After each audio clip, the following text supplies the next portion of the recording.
Alrighty, hi there, ladies and gentlemen. I started recording at 11, I think, 11:53 this morning, and it's now 7. It's the evening. I just finished reading Crito, though it obviously didn't take me 7 hours. It's much shorter than the Apology, and also, honestly, much less interesting. Something you should know right off the bat. I'm not sure if he's going to mention it, but the Apology is recorded pretty much verbatim, and we have two accounts of Socrates' testimony or apology. It's literally called apology or defense speech in Greek, and so we know it happened, and we have two independent accounts of it that are quite similar. However, Crito, first of all, Plato is not there. The characters in the dialogue are Crito and Socrates, and um, yeah, I think that the central issue of the Republic, of like the man versus the city, is not really played out very well in Crito. It's more of a question, ends up being a question of, does the city have the right to execute Plato? And Socrates' argument is yes, kind of because they raised me and they owe to me in this way. It's strange. We'll see what the lecturer has to say about it. Oh, also, I think I'm gonna move. Good old professor. I think his name is Steven something. I think I'm gonna move him down, like maybe down here. I don't know about that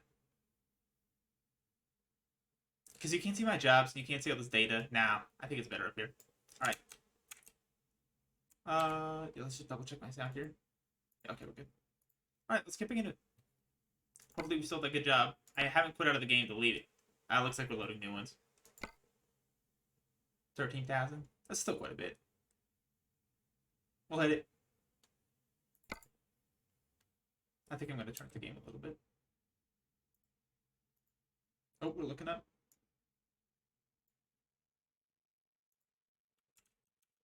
Alright, perfect. It's bright. Alright.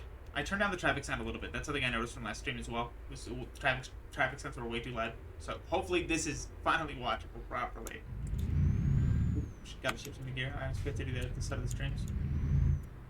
Oh, and are we taking a... We are taking a double decker. I think I turned a little bit too late there. Perfect. Perfect. Do not knock the sign over. Always a good sign when you don't knock the sign over. 541 kilometers, 8 hours, and I think 25 minutes of lectures.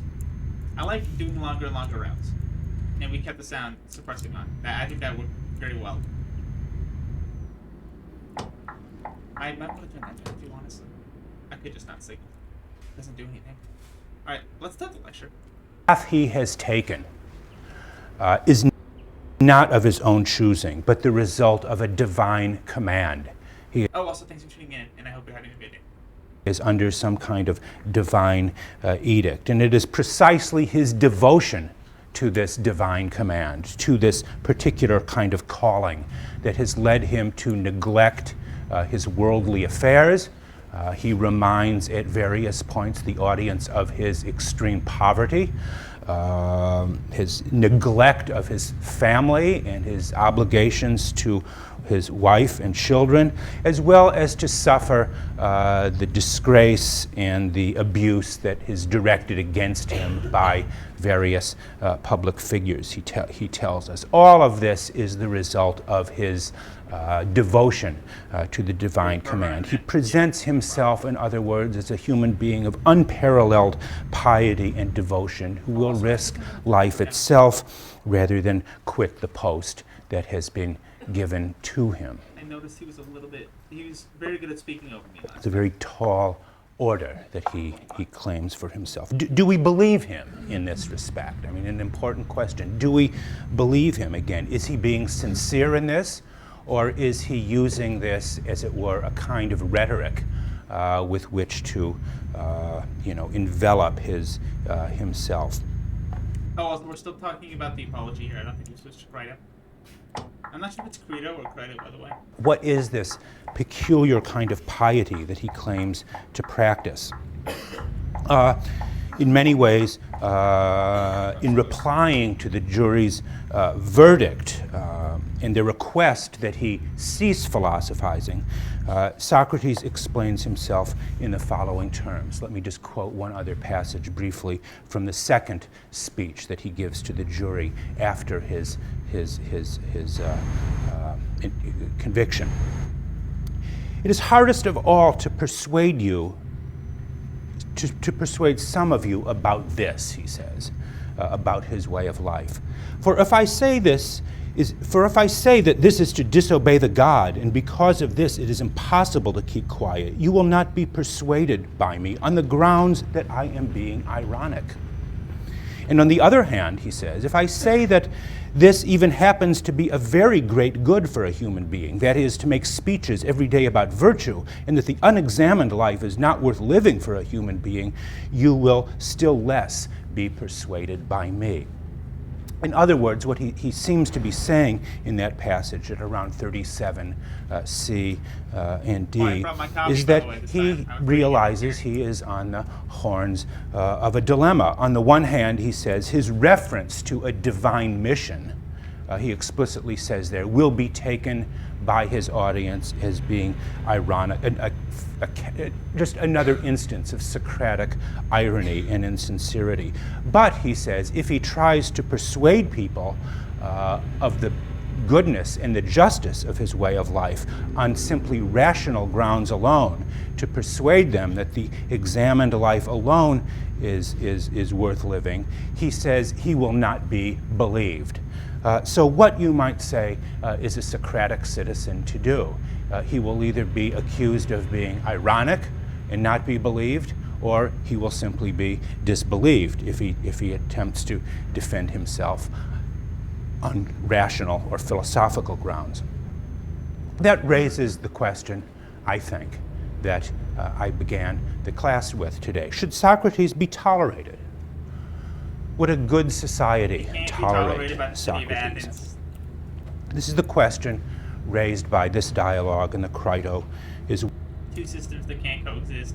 Well, how far should freedom of speech, and that is to say speech that borders on or even verges into civic impiety, how far should such speech be tolerated? It's been an assumption of readers of Plato over the years that the trial of Socrates, that the execution of Socrates presents the case for the fullest liberty or freedom of thought and discussion, and the evils or the dangers to a society of trying to persecute or suppress freedom of speech. But is this right? In other words, is that really Plato's teaching? Among the things Socrates says he cares deeply about is his calling, as he puts it, to do nothing but persuade you, both younger and older, not to care for your bodies and money, but how your soul will be in the best possible condition. I think I lost my place. Yeah. So, let me just get back to that. He barely uses the notes. How are we to understand this case about toleration and freedom of speech? The Apology presents Socrates, right, as presenting the most intransigent case for the philosopher as a radical critic or questioner of society. Socrates demands that the Athenians change not simply this or that aspect of their policy, but he demands nothing less than a drastic, I would even say revolutionary change in Athenian civic life, in Athenian civic culture. He tells his fellow citizens, right, that their lives are not worth living. Only the examined life is worth living, and you are not living examined lives. Therefore, your life cannot possibly have any value to it. Even when presented with the option to cease philosophizing, he refuses to do so on the ground that, again, he is acting under a command, a divine command, and cannot do otherwise. Is Plato asking us to regard Socrates as a man of high principle, standing up for what he believes in the face of death, or as a kind of revolutionary agitator who cannot and should not be tolerated by a society whose basic laws and values he will not accept. To some degree, I am inclined to answer that both of those questions have something to them. Maybe the answer, or an answer to this question, is revealed in the Crito, the companion dialogue, the companion speech that goes along with the apology, although it typically gets much less attention than the apology. Yeah, I didn't really see a lot of value in Crito, so I'm really interested to see what you have to say about it. Part because I think the dialogue presents, as it were, the city's case, the case of the city against Socrates. I mean, consider some of the following. If the apology presents the philosopher's case against the city, Socrates' case against the city, the Crito presents the city's case against the philosopher. Here, Socrates makes the case against himself.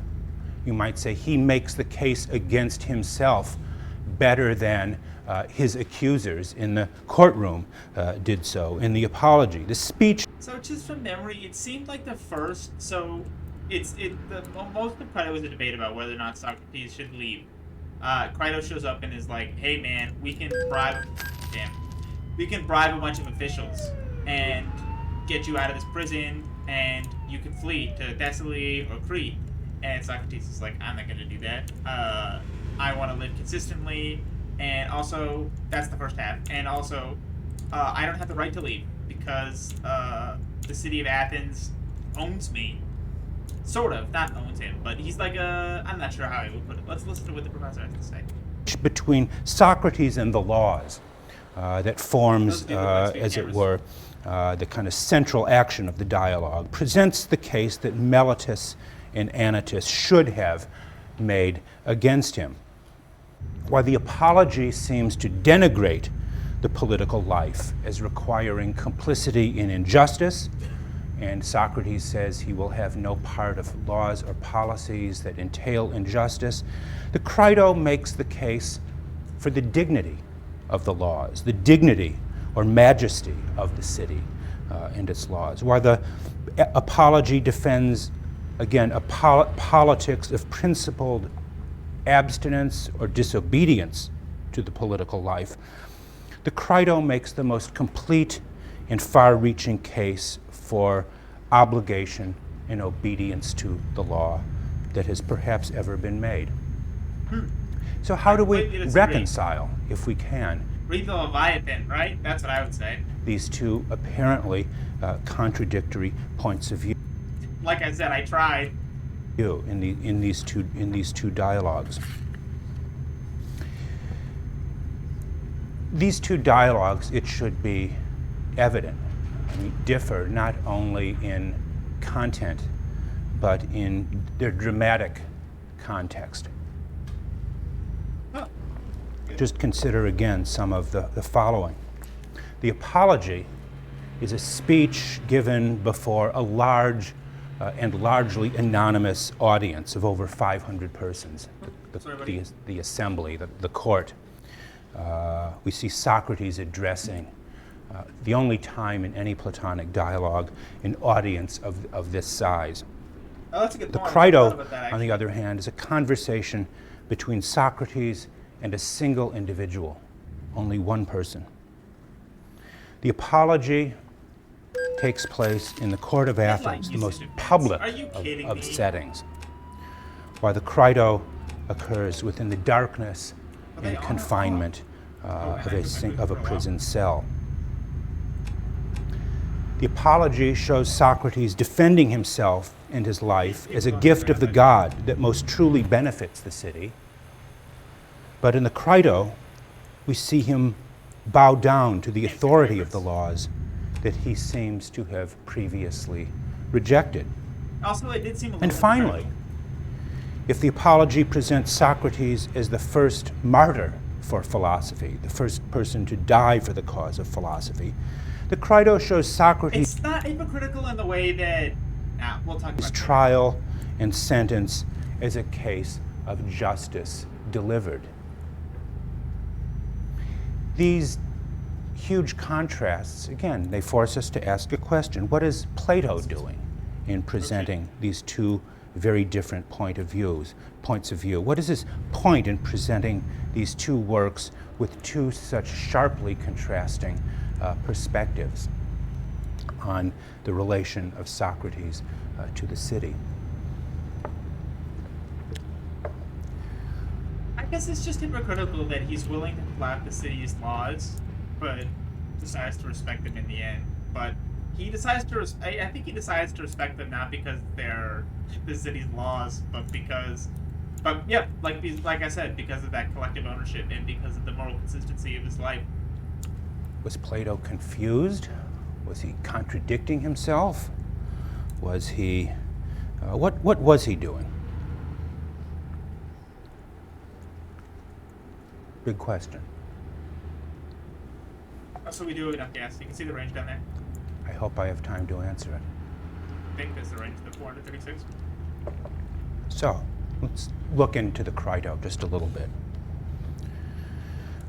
Crito is named for a friend and disciple of Socrates, who at the outset of the dialogue is sitting as a watchful guardian over his mentor. He urges Socrates to allow him to help him escape. The jailers have been bribed, and escape would be made easy. But rather than trying to convince Crito directly, Socrates creates a dialogue. Actually, you might say a dialogue within the larger dialogue. That's not that far. A dialogue between himself and the laws of Athens, where he puts forward the case against escape. That is to say, the case against disobedience to the law. And the argument could be summarized as follows. No state can exist without rules. The first rule of any state is the rule that citizens are not free to set aside the rules, to choose among them which ones to obey and to disobey. To engage in... Let's pause for a second. Shift up. Uh-oh. Okay, so also became a lot more complicated because now there's a truck blocking where I want to go. And I'm blocking the entire lane.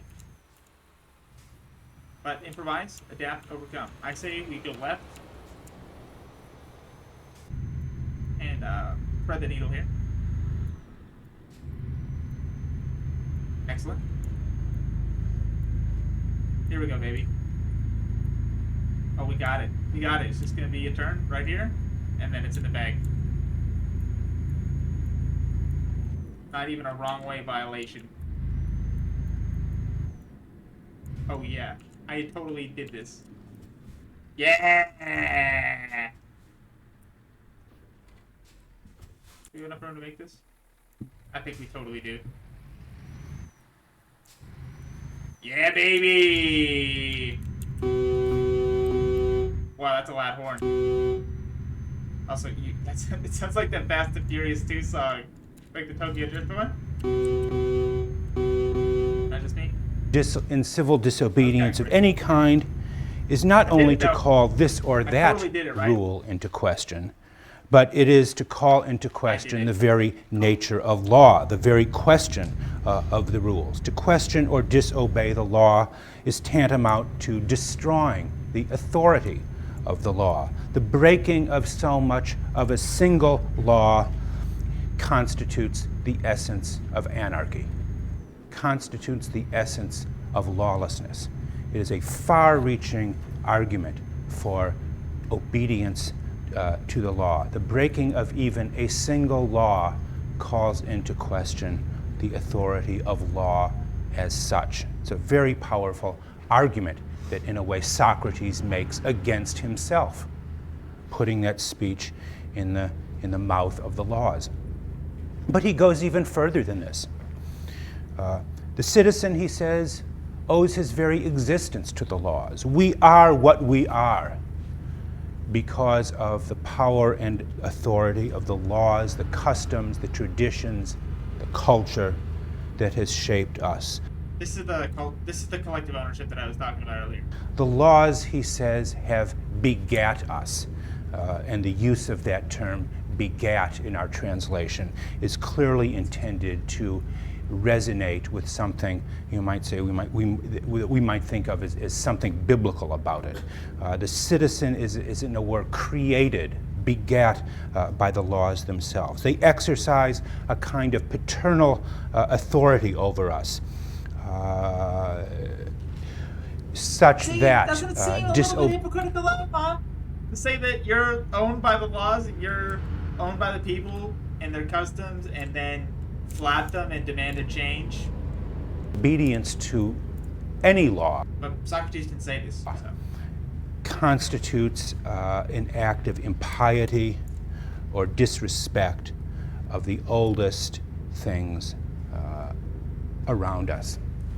The laws are not only like our parents, they are like our ancestors, the founding fathers, as we might say, who are owed respect and piety. Ooh. In many ways, the Crito, in some respect, is the Platonic dialogue about piety. Socrates seems to accept here entirely the authority of the law. He does not offer arguments for non-compliance as he does in the Apology. So what happened all of a sudden to Socrates, the apostle of civil disobedience? Socrates, the apostle of principled abstention. He accepts entirely, or the laws force him to accept entirely, the covenant that every citizen has with the laws that binds them to absolute obedience. The question is, why does Socrates exhibit such proud defiance and independence of the laws in the Apology, and such total, even kind of mouse-like, acquiescence to the laws in the Crito? What happened to him? I mean, why is he all of a sudden become so humble and acquiescent? What happened to his language about being the gift of the god? Well, that's something I want you to think about, and maybe I'm sure you'll want to talk about it in your sections. But let me propose something like the following to answer, or at least to respond to this paradox, this question. The Apology and the Crito represent a tension. They represent even a conflict between two more or less permanent and irreconcilable moral codes. The one represented by Socrates regards reason, that is to say, the sovereign reason of the individual, as the highest possible authority. It is the philosopher's reliance on his own reason that frees him from the dangerous authority of the state and safeguards the individual from complicity in the injustice and evils that seem to be a necessary part of political life. Here is Socrates, the principled abstainer. But the other moral code is represented by the speech of the laws, where it is the laws of the community, its oldest and deepest beliefs and institutions, its constitution. I do that again. I'm really interested to hear how you resolved this paradox. Also, we have 8 minutes. I think we'll get there in 8 minutes. I think I actually forgot a little bit more. Yeah, okay. Reconcilable moral codes. Thanks for your patience, everybody. The one represented by Socrates regards reason, that is to say, the sovereign reason of the individual, as the highest possible authority. It is the philosopher's reliance on his... Can you imagine someone who drove a truck at 90 kilometers an hour on these off-ramps and on-ramps?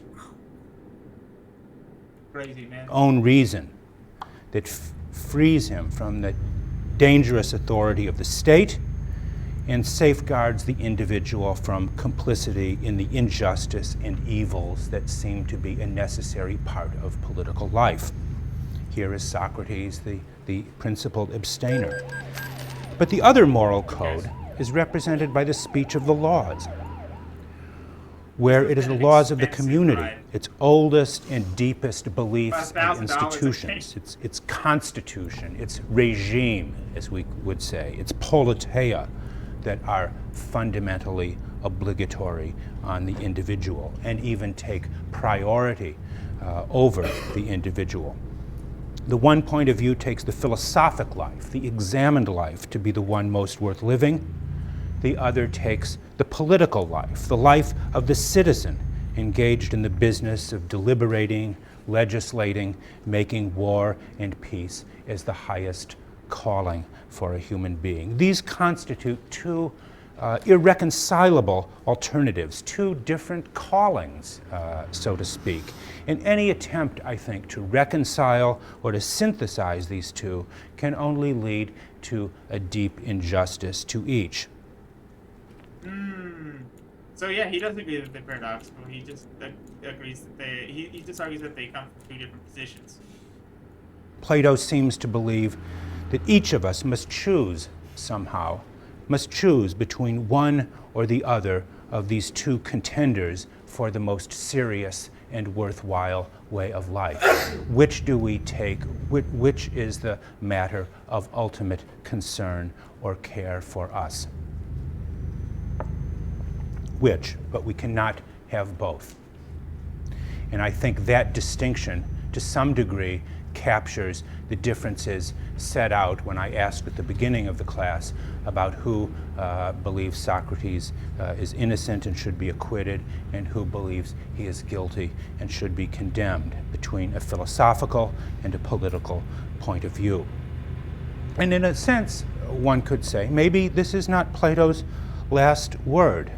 Why does Socrates choose to stay and drink the hemlock?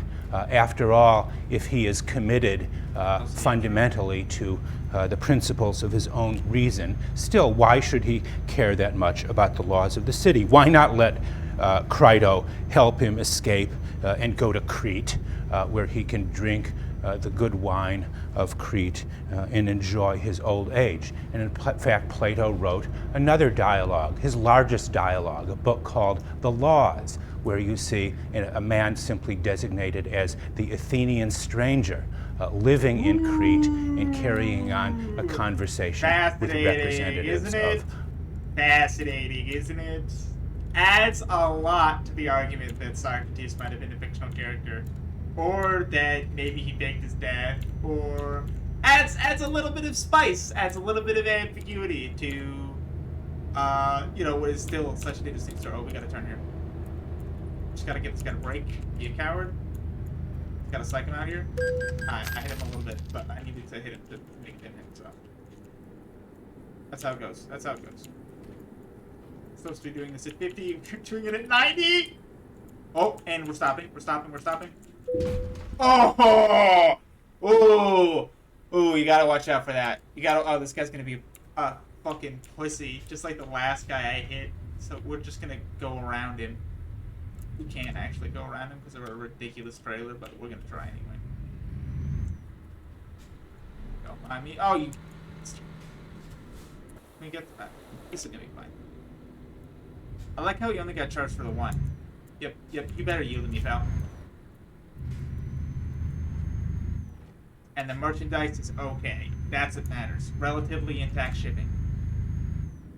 Of that society, and that might be Socrates. That might be, although he is not identified as Socrates, it is sometimes thought here is the kind of speech or discussion Socrates would be having had he escaped. But that gets back to the question: are the reasons Socrates gives Crito for refusing to escape, the reasons he puts in the mouth of the laws of the city of Athens, are those Socrates' true reasons? Does Socrates believe that speech that he constructs between himself and the laws? Or is it simply a fiction that he creates for the sake of relieving his friend of the guilt he evidently feels for being unable to help Socrates? Crito is, of course, very concerned with what people will think of him if it becomes known that he has somehow not helped Socrates to escape.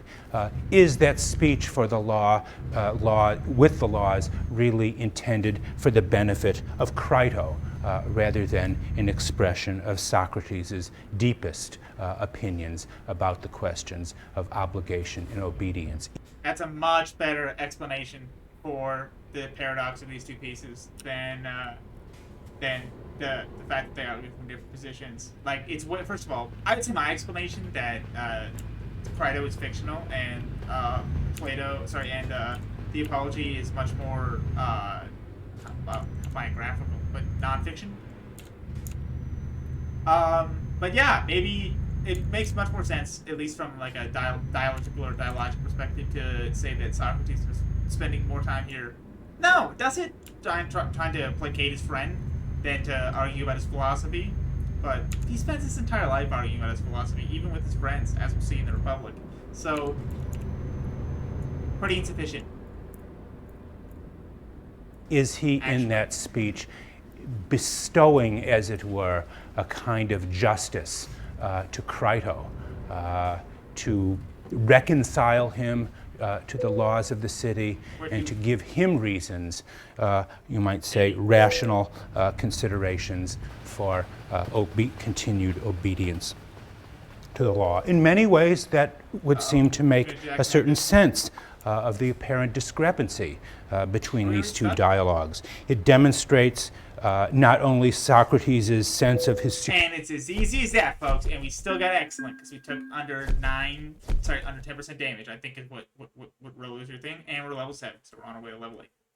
Way to go.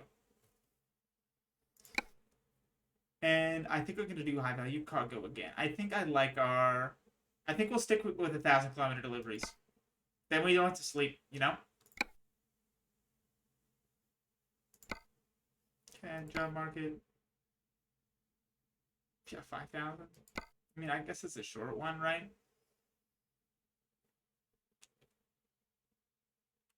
What's this? What out? My laptop. It's a short one. For just $5,000, we could do it.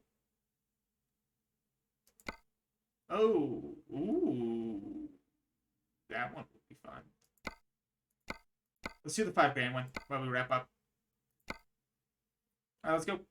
Superiority to the laws of Athens. In the first dialogue, in the first speech, in the Apology, he defies the city to put him to death by expressing indifference to death. And then in the Crito, he very much... Hypocritical of him to do that, by the way. This is not my point, but from the introduction to the Apology at the beginning of the book, Four Types of Socrates, I'm not going to read the author right now. I'm also not going to look both ways in traffic, and I'm going to hit that sign. What was I saying? Oh, yeah, it is hypocritical of Socrates to say that he doesn't care about death. What he says is that death is just like sleep, and if it's just like sleep, I'm fine with it, or I'll get to meet all the poets that I'm interested in. Expresses that indifference to death by refusing to allow Crito to let him escape. Socrates seems to remain, even until the end, very much a kind of law unto himself, while at the same time, again, providing Crito and others like him an example of rational and dignified obedience to the law. When we look at the death of Socrates, do we think of it as a tragedy, as a moral tragedy? And a just man sentenced to death by an unjust law? I don't think so. Far from it. Socrates' death at the age of 70 was intended by him as an act of philosophical martyrdom that would allow future philosophy to be favorably recognized as a source of courage and justice. In one of his later letters, Plato refers to his depiction of Socrates as he says his attempt to render Socrates young and beautiful. That is, he consciously set out to beautify Socrates, presenting a man fearless before death, refusing to participate in any act of interesting. injustice, while dispensing wisdom and justice to those who will listen. We don't know the real Socrates. All we Man, is he gonna say this or not? He hasn't said it so far. Socrates never wrote down any of his work. Ever. Even one time. It's another great reason why he might be a fictional character. He thought that everyone would misinterpret his work. Or he thought he was above it for some reason. I can't remember why, but he never wrote down any of his shit. He just went around asking people questions. And the only reason we know about him is because his students remember him so fondly and heroically that they wrote these defenses and recordings of him. And fictional, like the Republic is, but like, you know what I mean? These accounts of him that are so interesting. It's crazy. It's so cool that all this happened. we know of Socrates is what we read in Plato and Aristophanes and a small number of others who have sketched various different pictures of him. But Plato's Socrates is necessarily poles apart from Aristophanes' Socrates' depiction of him as a sort of sophist who makes the weaker argument the stronger. Plato's dialogues, the Apology, as well as the Republic and the Crito, are in the broadest sense of the term an attempt not only to answer the charge against Aristophanes, but also defend the cause of philosophy as something of value and merit. Where does that leave us today? What are we to make of all this? We who live in a very different kind of world from that of, 4th century Athens. What can we learn from the example of Socrates? Most of us, like most of you earlier, find ourselves instinctively taking the side of Socrates against the city of Athens. Those who might defend the city of Athens against Socrates, those who believe in the value of civic piety, are very few among us. Perhaps only those of you who might come from a small town in the South or from certain areas of Brooklyn would understand something about the supreme value of piety as a way of life. What was that? We, by and large, tend to accept the picture of Socrates as a victim of injustice. We conveniently overlook a number of facts about him. His hostility to democracy, we'll see that in the Republic, but we've seen it already to some degree in the Apology. His claim that the lives of his fellow citizens are not worth living, and his claim that his way of life has been commanded by a God that no one else has ever heard or seen. None of these seem to make any difference to us, and yet I think they should. Given Socrates' claims, ask yourself, what would a responsible body of citizens have done? How should they have acted? One answer might be to extend greater toleration to civil dissidents like Socrates, individuals of heterodox belief, but whose own views may stimulate others to question and think for themselves, all to the good. Milton, John Locke, people like Voltaire argued something like this. But is that to do justice to Socrates? The one thing that Plato does not argue is that Socrates should simply be tolerated. To tolerate his teaching would seem to trivialize it in some sense, to render it harmless. The Athenians at least pay Socrates the tribute of taking him seriously. Interesting. Which is exactly why he is on trial. Interesting. The Athenians refuse to tolerate Socrates because they know he is not harmless, that he poses a challenge, a fundamental challenge to their way of life and all that they hold to be noble and worthwhile. Socrates is not harmless because of his own professed ability to attract followers, a few today, a few more tomorrow, who knows? To tolerate Socrates would... We're still here. We're still asking questions. It's interesting. I'll probably talk about it later. Not later, like later in the stream, but in my essay about whether or not about the Apology and Crito, about whether or not Socrates is the founder of political science and like our quote unquote profession as the professor put it earlier. It's interesting. He wouldn't be a bad mascot. Be to say to him that we care little. And it would explain a lot about us, like political science majors and political people. Such a wacky guy who is so arrogant and full of himself is the founder of our discipline. For our way of life, and that we are willing to let you challenge it and impugn it every day. Is that good? Is that right? The trial of Socrates asks us to think about the limits of toleration. What views, if any, do we find simply intolerable? Is a healthy society one that is literally open to every point of view? Freedom of speech is naturally a cherished good. Is it the supreme good? Should it trump all other goods? Or does toleration reach a point when it ceases to be toleration and becomes, in fact, a kind of soft nihilism that can extend liberty to everything precisely because it takes nothing very seriously? And by nihilism, I mean the view that every preference, however squalid, base, or sordid, must be regarded as the legitimate equal of every other. Is this really tolerance, or is it rather a form of moral decay that has simply decided to abandon the search for truth and standards of judgment? There's a danger. What was that? That was really interesting. What the hell was he on about there? Oh, we're almost done. Let's just go like a minute. Harmless.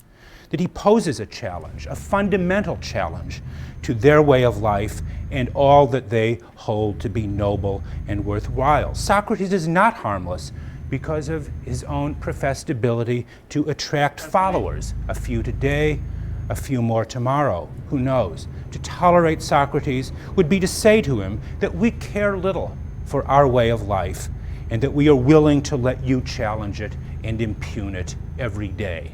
Is that good? Is that right? The trial of Socrates asks us to think about the limits of toleration. What views, if any, do we find simply intolerable? Is a healthy society one that is literally open to every point of view? Freedom of speech is naturally a cherished good. Is it the supreme good? Should it trump all other goods? Or does toleration reach a point when it ceases to be toleration and becomes, in fact, a kind of soft nihilism that can extend liberty to everything precisely because it takes nothing very seriously? And by nihilism, I mean the view that every preference, however squalid, base, or sordid, must be regarded as the legitimate equal of every other.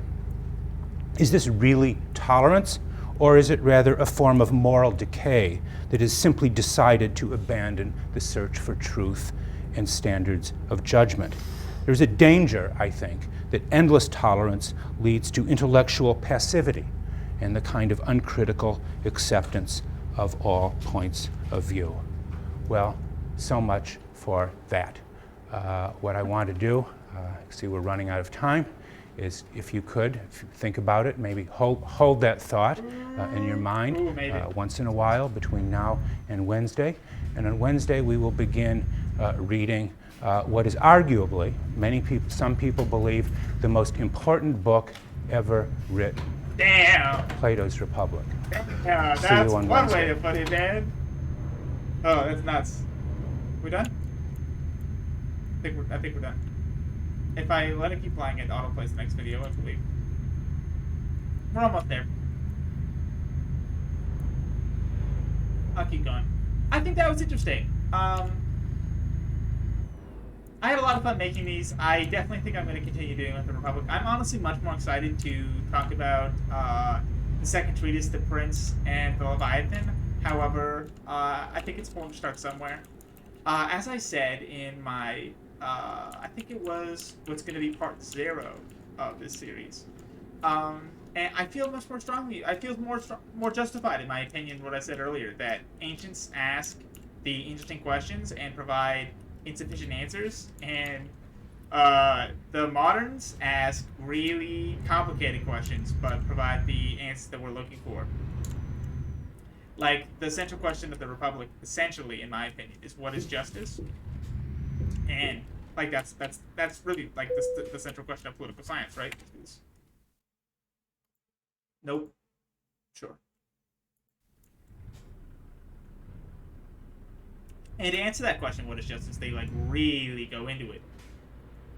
But the to determine what the just society looks like, which is like really the central problem of the Republic, you kind of actually have to ask what man's nature is and in what ways he can act, and that's a much more complicated question. And that is the question that John Locke asks in the second treatise, and what Hobbes asks, and what Rousseau asks when they all try and determine what the state of nature is. Right? They're not trying to determine what justice is; they're trying to determine how man acts. And through their study, we didn't even get close to level 8. And through their study, they actually kind of developed different theories of justice. And so, yeah, I kind of feel more emboldened by what I said in part 0, that the ancients ask the questions that we're all interested in, but they don't provide the interesting answers, and the moderns provide the answers that we're interested in by asking much more complicated questions. I had a lot of fun watching this. I had some fun making it, although literally nobody tuned in on Twitch, so we might need to tune into I might need to play a different game to continue the series. But I think we're going to continue with it. I'm ready to buy a truck. I'm having fun. I can't let this old bastard down. I've never hired anybody in this game. We have lots to do. So I hope you're excited. I think it's going to be a little bit until we come back at the Convoy, because I'm going to have to read, I think, the first 3 books of the Republic. And I have to write the essay that I'm going to write on why you should read the Apology and Crito. Hopefully, I've made this a little more accessible. Like, the whole point of this series is to be... actually, you can do this, right? I think that would be it. Yeah, perfect. The whole point of this series is to try and make something a little more accessible, a bridge between someone who would be kind of intimidated by a political theory Yale courses lecture and someone who wants to engage with politics online but like doesn't really know where to start and maybe likes video games and wants to put something on in the background that like someone would. People don't listen to political lectures in the background. Like people like me do, but most people don't. So hopefully I provide a service like that to you. I didn't even read that. Maybe I should. Anyway, I hope you've had fun watching. I had fun making this. I will see you. I'd say I could probably get another one of these started in the next 30 days. Say there's this 50 to 60% chance that I don't. Anyway, thank you so much for tuning in. Thank you so much for tuning in. I hope you had fun watching, and I'll see you next time.